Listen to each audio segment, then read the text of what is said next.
When I first heard about like AI making music, I remember my friend showed me this song where AI made Jay-Z rapping, and I was like, damn, this shit is like actually really good.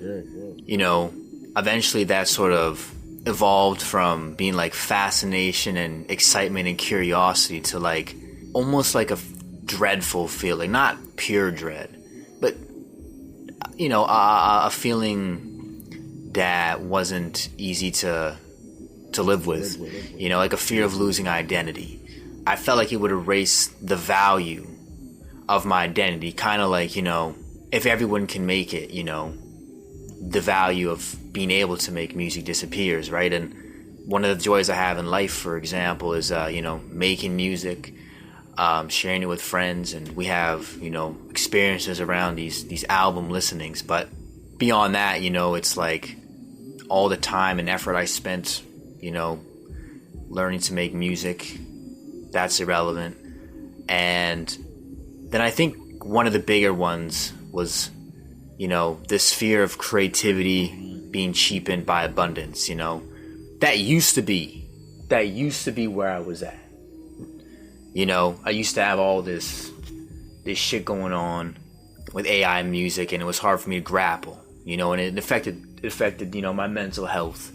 I would say my mental serenity, I don't want to go as far as saying my mental health, but sort of like my inner peace.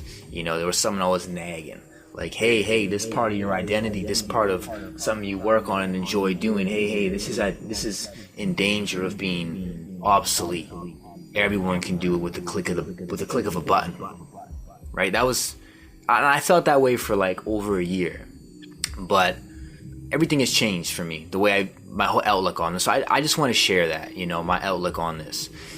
For me, at least, one of the things was like a shift in my values. I kind of adopted this sort of like experimental musician identity. I never viewed myself like that before, but with this sort of whole like this sort of like framework of being an experimental musician, it's like I see music differently now, whereas before it was just there's just one type of making music. It was just you make music, but now I view it more like, well, there's template followers. By the way, that's not a despective term. I'm not trying to be rude about that. I'm just trying to be descriptive, right? There's template followers, and there's people who are experimenting and innovating, right?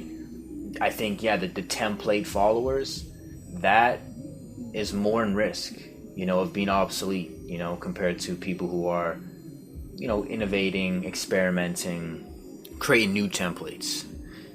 Just real quickly, like the template follower is someone who makes music of an already established genre, an already established framework. They're trying to sound like someone instead of trying to create something new, some vision, some sonic vision that they have in their mind, right? No, they're trying to sound like Drake. They're trying to sound like, Taylor Swift. They're trying to sound like Tiesto. They're trying to sound like someone, right? And that's how I was for most of my music making journey. I wanted to sound like DJ Premier or Jay Dilla or Ninth Wonder or something, And here I am now in 2026. I don't even really make much hip hop anymore. You know what I'm saying? And so, AI can really only follow templates. It's not going to make new templates, right? You can make shit that AI can't make, right? AI can make Taylor Swift sounding music because that template exists. There's so much Taylor Swift sounding music out there, right? So it can make that. It can make Jay Dilla beats because there's so many Jay Dilla beats out there. Jay Dilla was a pioneer. He was an innovator. A lot of people really liked his sound, and what he did. So they want to sound like Jay Dilla, So there's difference between carving your own lane and going in a lane that already exists. Again, this isn't disparaging. I'm talking about my personal experience of how I've personally overcome this sort of, AI music identity stripping thing, right? So, because I used to be someone who was trying to be in a lane. I was trying to be in the Jay Dilla lane or the the ninth wonder lane or something like that, you know? Always trying to sound like someone else. Never fully succeeding, by the way, at sounding like someone else, but that was like my purpose with making music, we could say. And so yeah, experimental music is defined by making new patterns or breaking patterns, not repeating them, right? So an AI can repeat them, you know? Yeah, you might make the argument, and I've thought about this a lot. It's like, well, you know, you could ask AI, you could prompt AI and make new types of music. It's like, hey, you know, add Taylor Swift type vocals to, you know, the Temptations soundscapes, but add trap drums. Like, I don't know, I've never used Sora or any AI music tool. Just the thought of it kind of makes me uncomfortable. You know, I just don't even want to. It's like I don't even want to see or experience it. You know, because it might make things too convenient, and that's an issue. You know, when things become too convenient, a lot of shit is lost. But that's a whole different discussion. But maybe it could do that. Maybe it couldn't. I don't know what it would shoot out. You know what I'm saying? But I know a lot of the stuff that I'm making.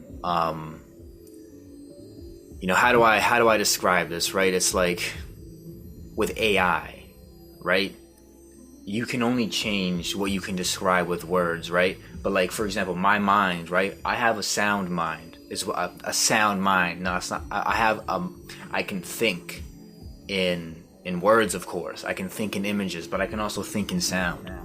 And so when I'm making music, I'm oftentimes thinking in sound, and I can't describe the stuff I'm thinking or hearing, these sonic thoughts. I can't put these into words very well, right? But I can compose them, you know, with the tools I know how to use.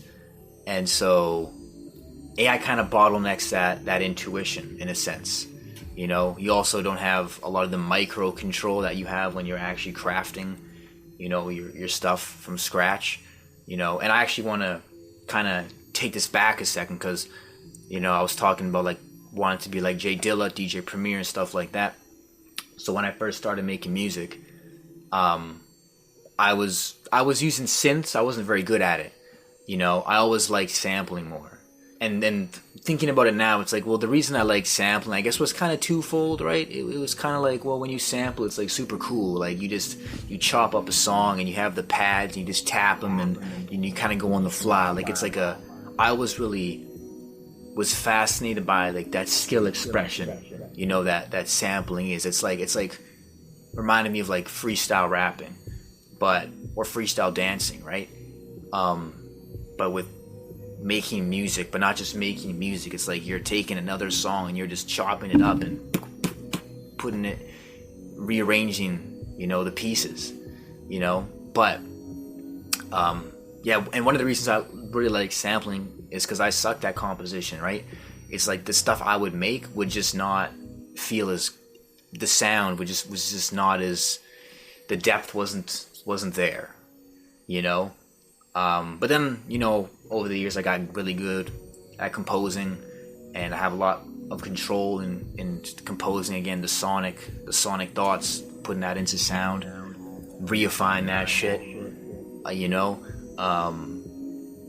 Sampling, now how I view sampling is kind of like it's a forced constraint. Constraint is good in music, right? You pick constraints, and you know, playing in scale is a constraint. You're saying, hey, of the 12 notes on, you know, the typical keyboard in an octave, I'm only going to play 7 or 5, you know, or 8, you know. Different scales have different amounts of notes, but that's a constraint, right? The thing is, when you're sampling, it's kind of a forced constraint, which is cool at times, right? But it's like sometimes, you know, it's like it limits you, you know, when you can't pick your constraints, when you're forced into certain constraints instead of picking those constraints. You know, I'm not saying being forced with certain constraints is a bad thing. I mean, that's always a huge learning experience and an opportunity for your creativity to branch somewhere else. But when you're just sampling, that's the same constraint over and over and over and over and over again. You know, there's some micro differences along the way, you know, you know, but, you know, for the most part, it's the same constraint. And with AI, it's even less. I mean, your constraint is even more forced. You know, so the way I kind of view it is like, you know, when you're composing, you have the least amount of the most control over your constraints. Then you kind of move to sampling, and then you're with AI. AI is way down here, right? So there's so many constraints on AI that are forced on you. So anyway, I guess the crux of this is that like a lot of innovation comes from having a lot of ability to pick what you control. With AI, you don't have that ability to pick what. There's so many forced constraints, right? And so I don't know. Maybe that's a bottleneck that will be overcome by AI using people. But I don't know. You know, I don't know if it'll ever be equal.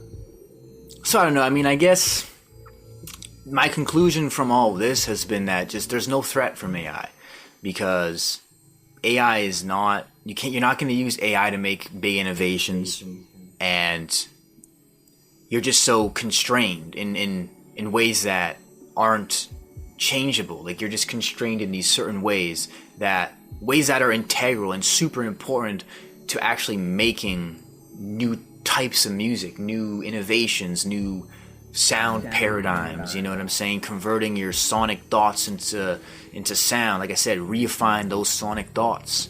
You know, AI it's fast, but it doesn't have that resolution, you know, where you can edit all these micro details. You know what I'm saying? That's the best way I could describe it. So, I don't know. This is kind of my current thoughts on AI and music. This is the first time I've recorded a video in a while, so I did feel like I came off very not super free-flowing with my speech. Sometimes I felt it kind of going free-flowing. Other times, you know, it felt more choppy and blocky, and I gotta get back into I gotta get back good at recording videos where I can just like pretend the camera's not there in some sense, you know. Kind of gives me a little bit of it kind of like blocks my flow of thought a bit. I don't know. So hopefully this video isn't incoherent garbage, you know, and hopefully I got all my main points out there. I know I've obviously missed some stuff. I mean, I've had hours and hours and hours of thoughts about this, so I don't know. Hope it's not a shit video.